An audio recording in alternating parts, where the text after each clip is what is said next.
Hello दोस्तों, आपके लिए मैं लेकर आया हूँ जे एडवांस के लिए प्रैक्टिस के लिए क्वेश्चन। बहुत अच्छा क्वेश्चन है, कंसेप्चुअल क्वेश्चन है, करने में मज़ा आएगा। इसका आंसर देखो, आपको दिखाई दे रहा था, आंसर सी है। मल्टीपल करेक्ट नहीं है, सिंगल करेक्ट आंसर है। इसका आंसर है सी। आपका आता है तो वीडियो सोल्यूशन, अच्छा क्वेश्चन है, आप ट्राई करें और कमेंट करें, आंसर कमेंट करें। ठीक है, अब क्वेश्चन शुरू करते हैं।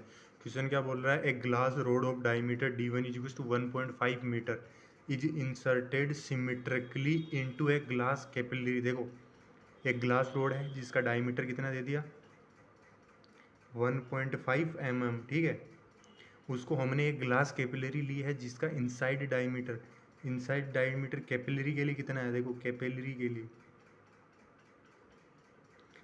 के लिए इनसाइड डायमीटर की बात करोगे तो वो है 2 mm। ठीक है, then the arrangement is vertically oriented and brought in contact with water.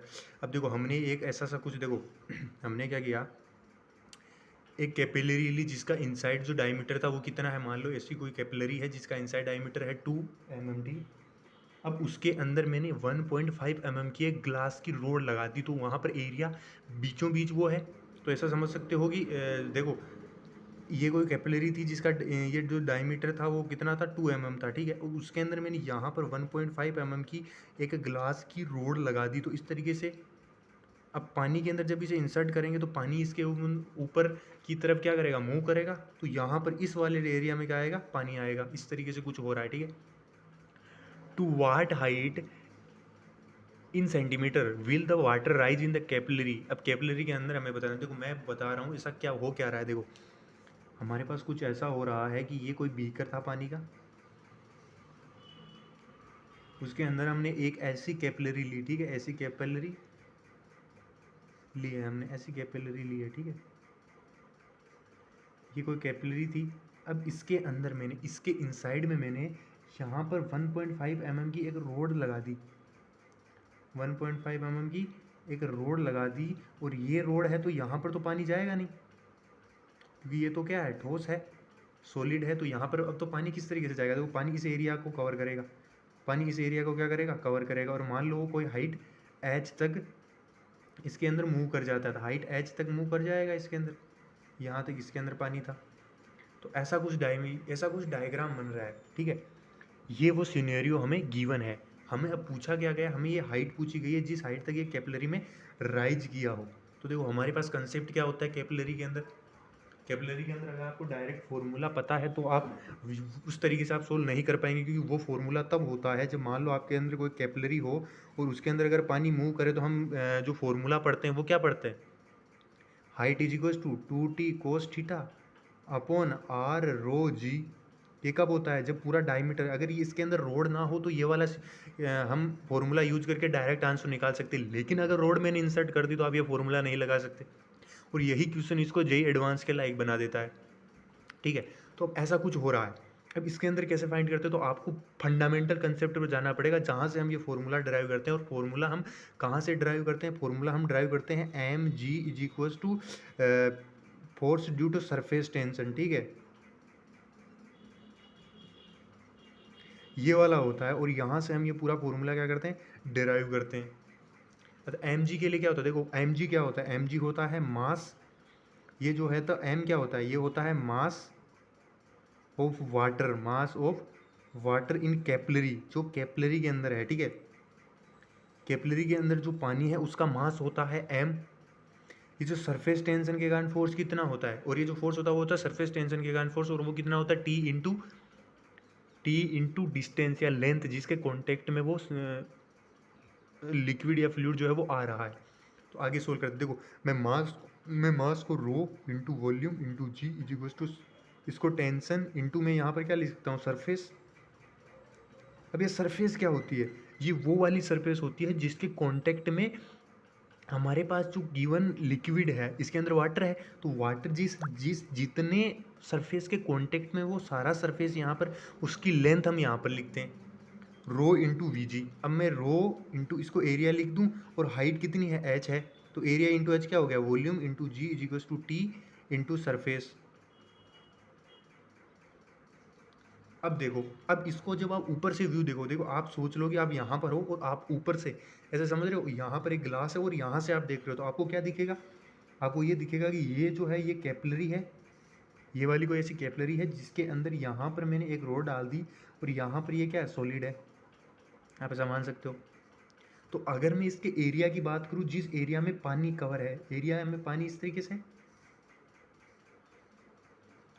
तो पानी कितने एरिया में होगा, मैं टोटल एरिया में से ये इनसाइड वाला एरिया अगर सब्ट्रैक्ट कर दूँ तो मुझे टोटल एरिया मिल जाएगा। तो rho into pi D capillary, मान लो ये वाला जो बाहर वाला जो है वो D1 है, D2 है, सॉरी हमने फाइंड किया, और ये क्या है D1 है, तो ये क्या हो जाएगा पाई D1/2 का स्क्वायर माइनस का पाई D2 है यहाँ पर D1/2 का square into H into G is equal to surface into, देखो अब से ये सरफेस वाला एरिया लिखते हैं। अब ये कौन सा एरिया होता है, ये वो वाला एरिया होता है जिसके कांटेक्ट में हमारा जो लिक्विड है या फिर जो पानी है वो कांटेक्ट में है। तो पानी कहाँ कहाँ कांटेक्ट, देखो एक तो जो लिक्विड है या फिर पानी जो वाटर है वो इस सरफेस के पूरे सरफेस के कांटेक्ट में है। तो यहाँ पर एक सरफेस, इसका एक सरफेस टेंशन लगेगा और एक सरफेस टेंशन इस अंदर वाले का भी लगेगा, क्योंकि इस ये जो पानी है इस सरफेस के भी कांटेक्ट में है। तो ये वाली मैं लिखना चाहूँ तो 2πr या फिर pi D, pi into D1 plus का पाई इंटू D2। यार समझे कि नहीं समझे, देखो मैंने क्या किया, मैंने बोला कि अगर इसके अंदर रोड इंसर्ट ना होती तो मैं ये वाला फॉर्मूला यूज़ करता, लेकिन रोड मैंने डाल दी तो मैं डायरेक्ट ये फॉर्मूला यूज़ नहीं कर सकता। तो मैंने बोला मेरे पास फंडामेंटल तरीका, मैं फंडामेंटल तरीके से सोल्व करने जाऊँगा। फंडामेंटल क्या बोलता है, mg force by surface tension, दोनों फोर्स को जब हम इक्वेट करते थे तो हमारे पास जो कैपिलरी के अंदर हाइट मिल जाती है। मैंने बोला मास क्या लिखूँगा, मैंने मतलब मास तो मुझे पता नहीं था, मैंने लिख दिया rho into V into g into surface. अब मैं फोर्स, सरफेस टेंशन के कारण फोर्स कितना होता है, tension in surface tension into जितने सरफेस के कांटेक्ट में वो है, तो कितना। अब मैंने यहाँ पर नीचे लिखा A इंटू जी लिख दिया। अब मैंने बोला एरिया, अब मुझे यहाँ पर वो वाला एरिया पुट करना होता है जिस एरिया को मैंने जो पानी या फिर जो वाटर डाला है वो कवर कर रहा है। तो पानी कितने एरिया को कवर कर रहा है, मैंने बोला पानी पूरी कैपिलरी में से सिर्फ इतने एरिया को कवर कर रहा है, तो मुझे टोटल में से ये वाला माइनस करना पड़ेगा, ठीक है। फिर मैंने बोला सरफेस टेंशन के लिए जो मुझे सरफेस निकालना है वो वाली सरफेस होती है जो कांटेक्ट में है। तो मैंने बोला इस लिक्विड के कांटेक्ट में ये पूरी वाली सरफेस है और ये अंदर वाली सरफेस है, तो इसका डायमीटर ड्यू दो तो पाई D1 प्लस पाई D2 हो जाएगा। अब यहाँ पे आपका क्वेश्चन खत्म होता है, कैलकुलेशन बची है रो इंटू पाई कॉमन ले लीजिए, बाई 4 कॉमन ले लीजिए, तो यहाँ पर बचेगा D2 का स्क्वायर माइनस D1 का square H into g is equals to T into pi कोस्टिक D1 प्लस का D2। यहाँ पर मैं इसको सोल्व करूँ तो पाई/4, इसको मैं क्या बोल सकता हूँ, D2 माइनस का D1 इंटू D2 प्लस का D1 into H g is equals to T pi कोस्टिक D1 प्लस का D2। मैंने यहाँ पर वो वाली थ्योरम लगा दी या फिर इक्वेशन लगा दी A2 minus A² minus B² वाली, ठीक है। इससे ये कैंसिल हो जाएगा, पाई से पाई कैंसिल हो जाएगा। आगे सोल्व करेंगे तो आपको हाइट चाहिए, तो हाइट की वैल्यू कितनी आ जाएगी, tension into 4 divided by rho और जी, ठीक है, इंटू D2 माइनस का D1।